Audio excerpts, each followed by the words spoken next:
The sky above Uz was the color of dust, gray and restless, like a warning. Wind rolled through the hills, shaking the olive trees and kicking grit into the cracks of an old, broken-down stone well. No one fetched water there anymore, not since Job's sorrow swallowed the land. Elihu sat on the edge of that forgotten well, sandals scuffed, eyes narrowed toward the horizon where thunder mumbled like an old man with a secret. He wasn't hiding. He was waiting. Waiting for the moment he couldn't hold his silence any longer. From where he sat, he could see them, 4 men in the shadow of a half-collapsed tent, Job, hunched and silent. Eliphaz, gesturing like truth lived in his fingers. Bildad, nodding too often. Zophar, pacing with frustrated steps. Elihu had listened to every word, days of it. He had swallowed his thoughts while these elders argued about why Job had lost everything, his family, his fortune, his health. They spoke like scholars, like judges, like they knew how God worked, but Elihu saw something they didn't. They were talking too much about Job, and not enough about God. Maybe they forgot what awe sounds like, he muttered. The wind caught his words and scattered them. A voice startled him. "You're always watching." Elihu turned. It was Tamar, the old servant woman who had nursed him as a baby. She brought him a small clay cup of barley water, her eyes soft with worry. "You should be inside," she said. "A storm's coming." "Exactly," Elihu answered, "and so is the truth." Tamar raised an eyebrow. "You're young, Elihu. You sure you're ready to speak in front of Job?" He looked at her, quiet and steady. "I'm not speaking for myself." She searched his face for a moment, then nodded slowly, almost like she remembered something she hadn't seen in years. "Then may the Lord speak through you." Elihu stood, his heart beating like hooves on dry earth. He didn't ask for this moment. But sometimes moments don't ask your permission, they just come. He stepped into the tent's shadow. The older men didn't see him at first, then Job raised his head. Their eyes met. And Elihu, young, fire-hearted, trembling but unafraid, opened his mouth. "Forgive me, Job," he began, "but I can't hold back anymore." The silence that followed wasn't awkward. It was holy. The silence after Elihu's voice filled the tent like smoke. Not even the wind outside dared to whisper. Job's friends turned toward the young man, startled. Eliphaz's mouth tightened. Zophar folded his arms. Bildad looked like he had bitten into something sour. None of them expected the boy by the well to step into the fire of their conversation. But Elihu didn't flinch. "I've waited," he said, his voice steady. "I gave honor to your age. I thought wisdom belonged to the gray-haired and the seasoned. I truly did." He looked at each of them, not with disrespect, but with clarity. "But you've all missed something." The old men bristled, but Job watched with a flicker of something new in his eyes. Not offense, not even agreement, just curiosity. A weariness that longed for something real. Elihu took a breath. "I'm young. I know that. But the breath of the Almighty gives understanding, not just years." He stepped closer, the flickering lamplight catching his worn robe, his face streaked with dust and determination. "You've accused Job of pride," he continued, pointing gently toward the man in ashes. "But what if it's not pride? What if it's pain too deep for words? What if he's asking God questions because he trusts God enough to still talk to him?" Zophar scoffed. "So we're fools now?" Elihu turned toward him, calm. Number you are elders. And I listened with all my heart. But I didn't hear reverence. I didn't hear wonder. I heard men trying to solve God like a puzzle, and I don't think the Lord asked you to explain him. A log popped in the small fire behind them, sending sparks upward like tiny stars. Then Elihu turned to Job, and you, Job, I have no right to rebuke you. But may I speak? Job nodded slowly. Speak, Elihu. Elihu knelt. I do not claim to know what you've done, but I know this: God is just, and he is not silent. He speaks in dreams, in storms, in whispers no one else hears. Maybe he hasn't answered your cries yet, but that doesn't mean he's abandoned you. Job's eyes grew wet, and then gently, Elihu whispered, maybe he's preparing to come closer than he ever has before. Outside the tent, the first crack of thunder rolled across the sky. Not loud, not angry, just a holy tremble. And Job looked out into the storm, as if he almost expected God to step into it, because sometimes the youngest voice is the one that breaks the silence. And sometimes, when the right words are spoken with reverence, heaven leans in to listen. Elihu sat cross-legged in the dust. Not as a king, not as a prophet, just a young man trembling with purpose. For a moment no one spoke. The fire between them cracked softly. A breeze tugged at the torn edges of the tent, like even the wind wanted to hear what came next. Job leaned forward, eyes shadowed with grief and wisdom. Go on, he said softly. Say what's burning in you. Elihu nodded. I don't claim to understand your suffering, he began, voice low, but I do know this. God speaks. Always. We're just not always listening in the right places. Eliphaz rolled his eyes. Oh? And where should we be listening, boy? In the thunder, the sand, the stars? Elihu turned toward him calmly. Yes, all of them. He looked around the tent, eyes sweeping over ash-covered robes and weathered faces. God speaks through pain, through nature, through silence. He warns, he corrects, he teaches, but none of you have asked, what is God doing in this? You've only asked, what did Job do wrong? He stood now, dust sliding off his knees. That's what I can't ignore anymore.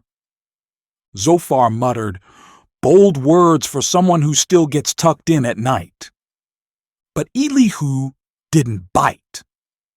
He turned his eyes to the sky, now thick with gray, like a curtain being drawn.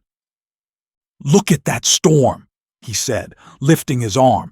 God doesn't always come with a calm voice. Sometimes he speaks in clouds. Sometimes he answers out of the whirlwind. The sky growled again, this time closer. A single drop of rain tapped the top of the tent, followed by another and another, until the ground around them darkened with falling water. Job looked up. So did the others. And something shifted, not fear, not panic, but reverence. Elihu stepped to the edge of the tent and whispered, maybe you were all waiting for answers. He looked over his shoulder, eyes glowing with something deeper than knowledge, faith. But maybe it's time to listen for his voice, not just for explanations. The rain fell harder now, and Job didn't move. He sat still, as if waiting, as if he understood finally that sometimes the questions weren't the problem. Sometimes the silence was just making room for God's voice. And Elihu, young, overlooked, underestimated, had been the one to remind them. Not because he was loud, not because he was old, but because he feared the Lord more than he feared being ignored. And in that moment, the sky did seem to listen. The storm outside the tent wasn't just rain anymore. It was a symphony. Thunder cracked like a whip in the distance, and lightning painted the hills in silver streaks. But inside the tent, it was quiet, still. Every face turned toward Elihu. He hadn't planned what to say next. He hadn't written it down. But something deeper than words stirred inside him, like a river finally breaking past a dam. "You say God is silent?" Elihu said, his voice louder now, more confident. "But maybe he's just waiting for us to stop talking long enough to hear him." Zophar scoffed, but it was quieter this time. Elihu kept going. "God is mighty, but he doesn't despise us. He's powerful, but he doesn't crush us without cause. He's not like kings who rule with fear or pride. He sees us. He waits for us to understand. He doesn't explain himself the way you want him to." He turned to Job now, gently. "And Job, you said you wanted to argue with God, to bring your case to him like a courtroom. But would you really understand if he answered you in thunder?" Job's eyes dropped to the ground. He didn't answer, but he listened. "You keep saying, 'I'm innocent,' so why is this happening?" Elihu continued. "But what if your suffering isn't punishment? What if it's something deeper, something that isn't about what you've done, but about what God is doing in you?" He paused, let the words settle like dust. God doesn't owe us answers, but he gives us his presence, and that's better than any explanation. Suddenly, lightning lit up the tent like daylight, and thunder clapped so loud it felt like the sky split in two. The men ducked. Even Elihu flinched. Then came the silence again, thick, holy, unshakable. No one dared speak. No one challenged the storm. And in that silence, Elihu whispered, "He's coming."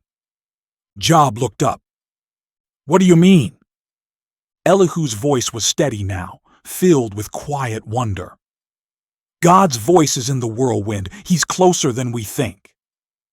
Far beyond the tent, the wind howled over the land of Uz. The trees bent low. The dust swirled like dancers. And somewhere in the distance, the thunder rolled, not in anger, but like a king clearing his throat before entering the room.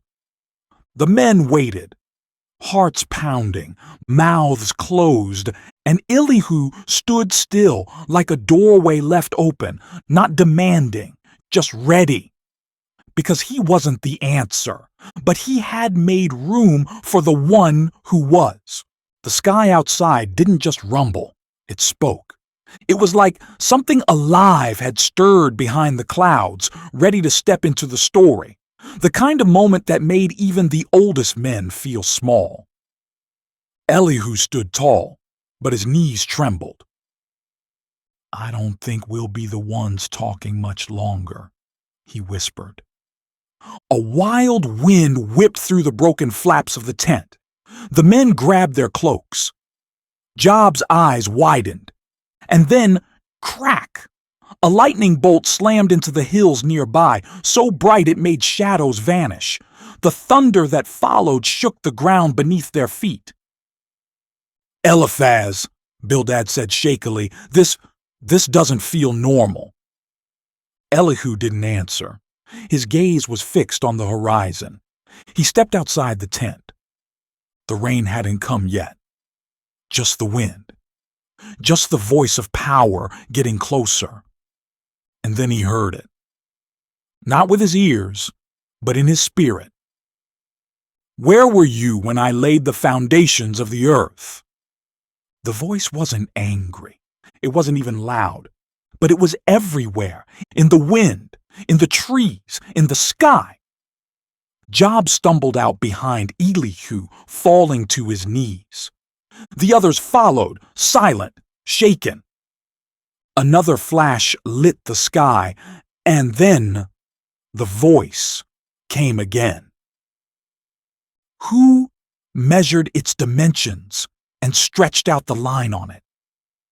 Who shut in the sea with doors when it burst forth? Elihu didn't dare move. He knew what was happening. God wasn't giving Job a lecture. He was giving him a glimpse, not of answers, but of awe. The wind roared louder now, branches snapped, the hills trembled, and God kept speaking. He asked questions no man could answer. He painted pictures with his voice. Wild goats giving birth on cliffs, oceans held back by invisible lines, lightning bolts asking permission to fall. Elihu closed his eyes. This was what he had waited for. Not to be right, not to prove something, but to step aside, so God himself could speak. Job, who had cried out for answers, now said nothing. Because when glory stands in front of you, the only honest response is silence. And in that silence, something broke.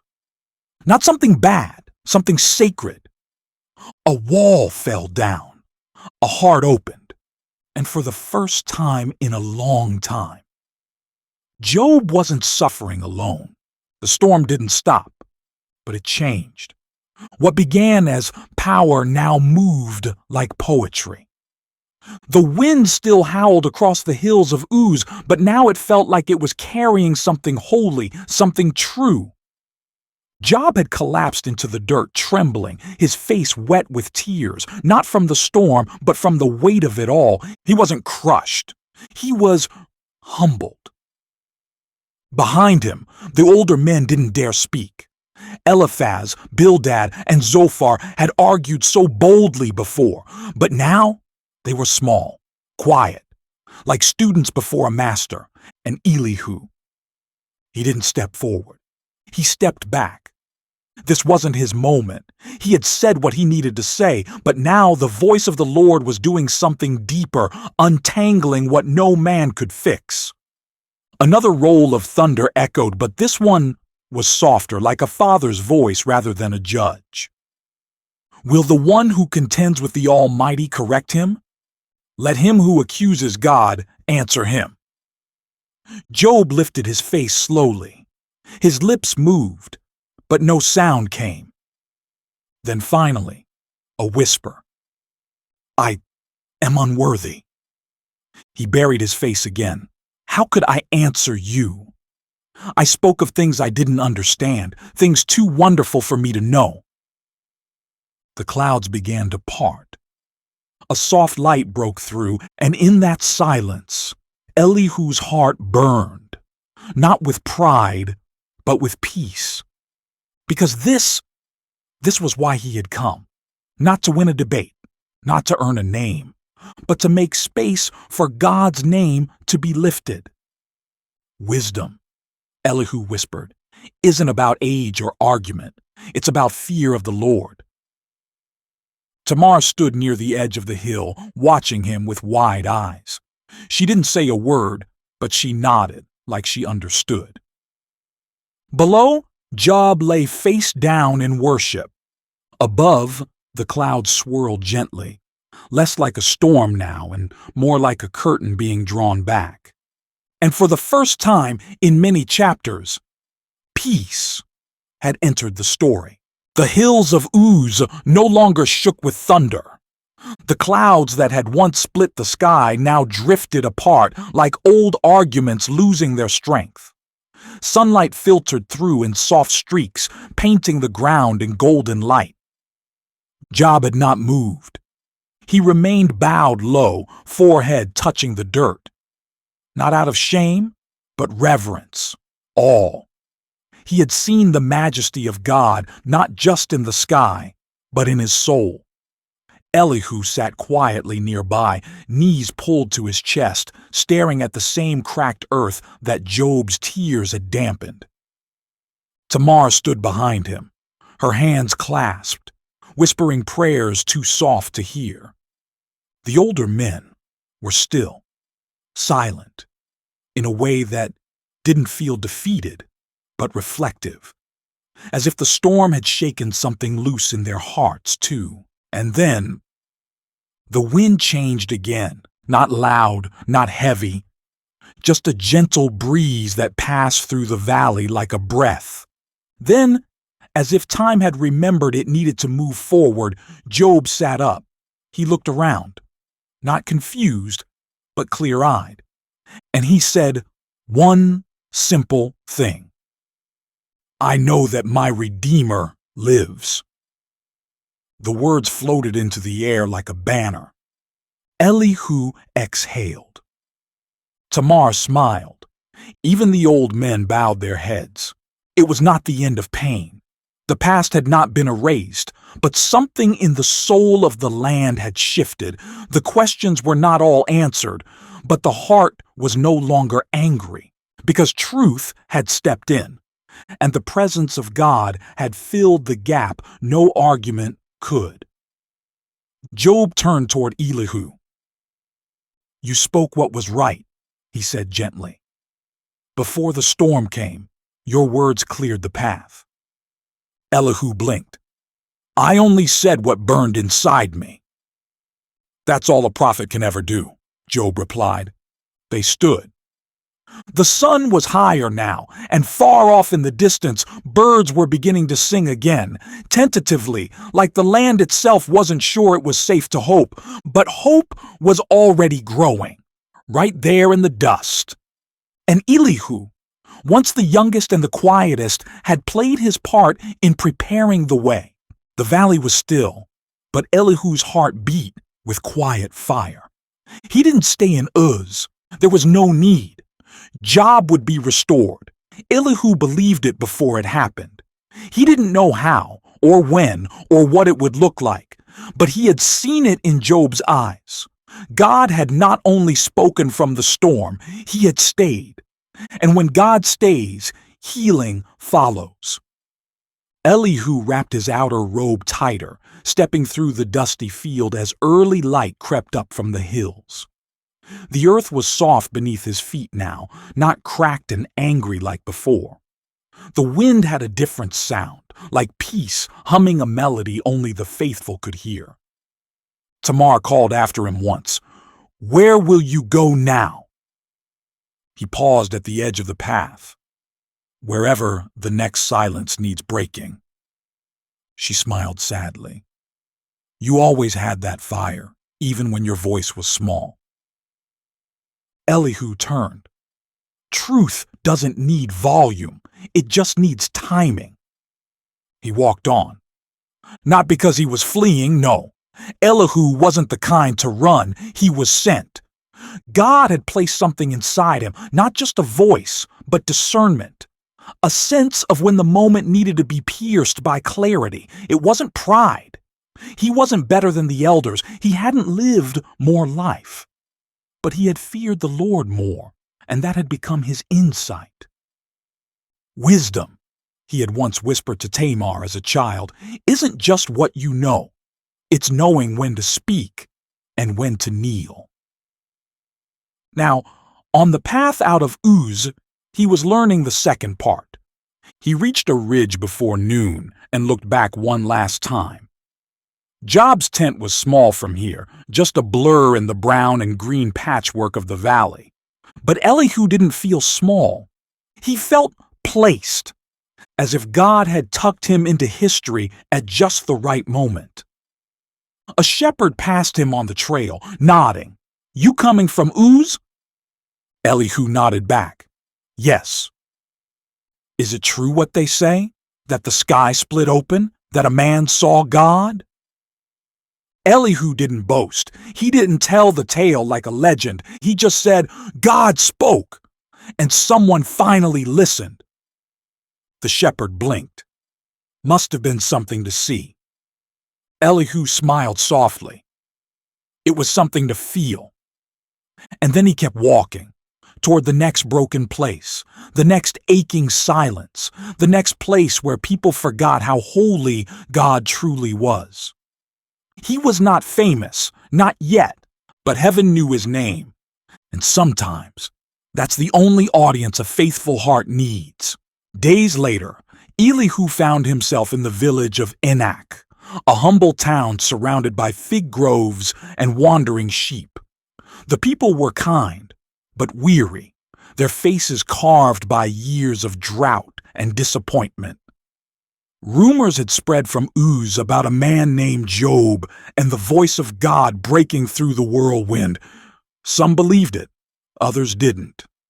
Elihu didn't plan to stay long, but as he passed beneath the wide branches of a terebinth tree in the village square, he overheard a conversation that made him pause.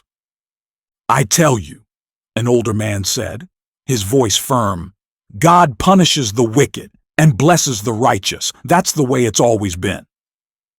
Another man, younger and skeptical, crossed his arms. "Then why do our best farmers keep losing their crops? Why did my cousin's wife die during childbirth, though they worshipped faithfully?" A third man chimed in, "Because they weren't righteous enough. That's what the elders teach." Elihu leaned against the tree, silent for a moment. Then he stepped forward. "What if you're all wrong?" he said gently. The group looked up, startled. "I was just a boy when I watched wise men argue the same things outside a broken tent in Uz," Elihu said.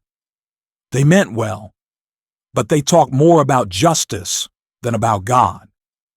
And in all their speeches, they forgot the most important truth." The skeptical man raised an eyebrow. "And what truth is that?"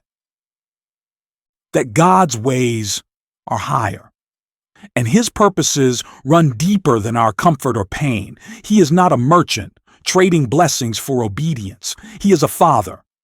And sometimes a father lets his children walk through fire, not to burn them, but to refine them." There was silence. Even the birds in the tree seemed to hold their breath. The old man squinted. "And who are you to say such things?" Elihu didn't answer right away. Instead, he sat down in the dirt with them. No robes, no scrolls, no titles. Just a young man with dust on his sandals and conviction in his eyes. "I'm nobody," he said, "but I've seen what happens when people stop trying to explain God and start listening for Him instead." The skeptical man nodded slowly. "What did he sound like?" Elihu looked up at the blue sky above the branches. "Like thunder, but also like mercy." The group fell silent again, this time not in confusion, but in thought. Elihu didn't stay to argue. He didn't need to win debates. He stood and left them beneath the tree, seeds of truth planted in their minds. As he walked away, he whispered to himself, "Wisdom isn't always found in age. It's found in reverence." And once again, Elihu walked on, toward the next voice that needed reminding. God is bigger than your logic, and sometimes silence is the holiest answer of all. The sun was dipping low behind the hills when Elihu arrived at the edge of a town called Marisha, a place known for its shrines. Dozens of carved idols lined the streets, each one dressed in woven cloth, polished by hands that believed in their power. It made Elihu's chest ache. He had spoken with men who misunderstood God, but here people had replaced him altogether. He didn't speak at first, just wandered through the city square, watching children laugh and play beneath the shadows of stone gods. A woman lit incense. A man laid coins at a statue's feet. It was all so normal. Too normal. Elihu sat at the edge of a well, listening. That's when a young boy approached him. Curly-haired and barefoot, he held a little wooden idol in his hands. "Do you want to see what protects me?" the boy asked proudly. Elihu looked down at the carved figure. It had no eyes, no breath, no life. "Does it talk to you?" Elihu asked gently. The boy shook his head. "Number." "But the priest says it watches everything." Elihu nodded. "Then ask it this: why do bad things still happen?" The boy stared at the idol, then at Elihu. "It can't answer, can it?" Elihu said softly. "No," the boy whispered, confused. Elihu leaned closer, pointing to the boy's chest. "That's because the one who sees everything already placed his voice inside you. Not in stone, in spirit." The boy blinked. "But my father says we can't know God." "Then your father has never truly listened." Just then, a shout rang out. A red-faced priest came storming toward them. "What are you saying to him? Don't speak against the gods of Maresha." Elihu stood calmly, facing the priest. "I only spoke of a God who speaks back." The priest scoffed. "Blasphemy! You're just a boy." Elihu didn't flinch. So was David when he faced Goliath. The priest waved him away, fuming, but Elihu had already turned. As he walked out of the square, he heard something behind him, a soft crack. The boy had dropped the idol. It lay on the ground in 2 broken pieces. Elihu smiled, just a little. God didn't need fire from heaven. Sometimes truth came quietly, like a whisper to a child's heart. And sometimes it was enough to plant a question that shook a city of statues. He walked on. Because truth, once heard, doesn't stay silent. It spreads. The desert stretched wide and still as Elihu journeyed farther from the idol-filled towns. The air shimmered with heat, and the wind carried no coolness, only dust and silence. He walked alone, but not afraid. Not anymore. His steps led him to the edge of a dry riverbed, cracked and splintered from months without rain. The sky above boiled with dark clouds, heavy and threatening. Thunder rolled across the hills like a drumbeat with no ending. Still, not a single drop fell. Elihu stopped and stared upward. "Thunder with no rain," he whispered, "is like words without truth. Loud, but empty." Behind him, a small band of travelers approached. They were murmuring complaints about the heat, the lack of water, the God who they said had forgotten them. One of the older men scoffed, "Where is this God of yours now, boy? If he speaks so clearly, ask him to open the skies." Elihu turned. His voice was calm, but his eyes were alive with something ancient and unshakable. "God does not perform tricks," he said. "He teaches, sometimes with rain, and sometimes with the waiting." A younger man among them, skeptical but curious, stepped forward. "So we just wait? Is that it? What kind of God watches people suffer and says nothing?" Elihu shook his head. "He's not saying nothing. You're just too loud to hear him." The group grew silent. Even the thunder seemed to hush for a moment. Elihu continued. "When Job sat in the ashes, he didn't hear answers. But God was already coming. Storms don't speak before they arrive. They shake the air. They make you listen. And then, only then, comes the voice." The older man snorted. "And what do you know of storms, boy?" Elihu smiled slightly. "Enough to know that thunder isn't the end. It's the warning that something holy is near." The clouds above rumbled again, and at last, a drop of rain struck the dry earth. Then another, and another. The cracked ground began to darken. Tiny rivulets ran through the riverbed, the sound of water returning like the sigh of a tired soul. The older man blinked. The younger one stared. Elihu simply lifted his face to the rain. "God hasn't forgotten us," he said. "He's just been preparing us to notice him when he moves." The group didn't speak again. Not for a while.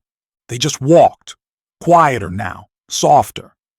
Because sometimes a young man with no title and no robe can say the thing everyone else forgot. God is not late.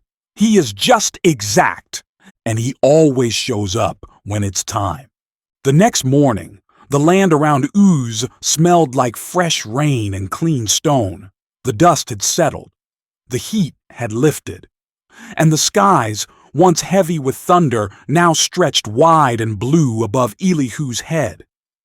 He walked alone again, this time not toward people, but toward the silence where God had last spoken. A few steps ahead, a hill rose like a quiet throne.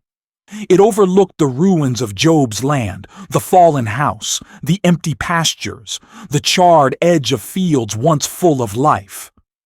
Elihu climbed it slowly, not to preach, not to be heard, but to remember. He reached the top and sat beneath a twisted terebinth tree worn by wind and age. "Lord," he whispered, "you gave me words when I had none. You gave me boldness when I had only questions. I don't need a reward, but if you're still speaking, I want to listen again." For a while, nothing moved but the wind. And then it came. Not in fire, not in a scroll, not in a cloud shaped like a hand, but in the air itself. The wind swirled suddenly, strong and fast, spinning dust into a circle around Elihu. He stood to his feet, heart pounding, every part of him alert. It wasn't fear, it was reverence. Then, in the middle of the whirlwind, a voice, not loud like thunder, not soft like water, but weighty, alive, like the sound of everything and nothing at once. "Who is this that darkens counsel by words without knowledge?" Elihu dropped to his knees. He knew the voice wasn't speaking to him now, but to Job. He had delivered his message. Now God himself had arrived. From that hilltop, Elihu watched as the whirlwind danced across the valley toward the man in ashes who had never stopped crying out, toward the friends who had spoken without understanding, toward the place where justice would not thunder, but whisper. And as the whirlwind moved, so did something in Elihu. He realized that being used by God didn't mean staying at the center of the story. Sometimes it meant stepping aside after you've said what you were meant to say. Sometimes wisdom is knowing when to speak and when to listen. When the whirlwind finally faded into the horizon, Elihu stood again. Not famous, not powerful, just faithful. Because wisdom isn't found in age or title or knowing every answer. It's found in fearing the Lord and being willing to be his voice when the world forgets how to listen. And Elihu had listened well. The whirlwind had moved on, but its echo stayed. Elihu stood alone at the top of the hill, staring across the land where God had spoken. It didn't feel like the end of something. It felt like the beginning. Behind him, footsteps crunched lightly over the gravel path. Elihu turned to see Tamar slowly making her way up, her walking stick tapping the earth. "I knew you'd be up here," she said, shading her eyes with a hand.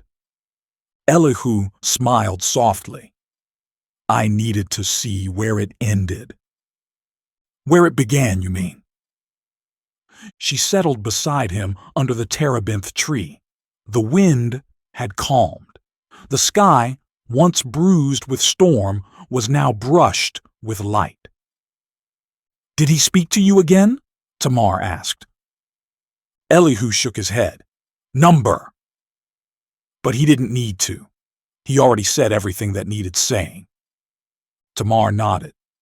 "And you, my boy," said what no one else dared to say.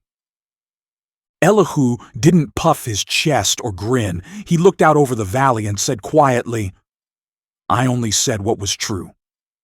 The others, they kept trying to explain God like he was a puzzle. But he's not a puzzle. He's a person, a holy one, a God who hears, sees, and responds. Tamar leaned back against the tree. "So what now, prophet?" "I'm not a prophet," Elihu answered, then added, "Not really, just a servant." "You were a servant with a voice." He looked at her thoughtful. "Then I'll keep using it, if he asks." Tamar gave a quiet laugh. "He will." Down below, they could see Job walking again, slowly, but with strength returning to his steps, and behind him, his friends now followed in silence.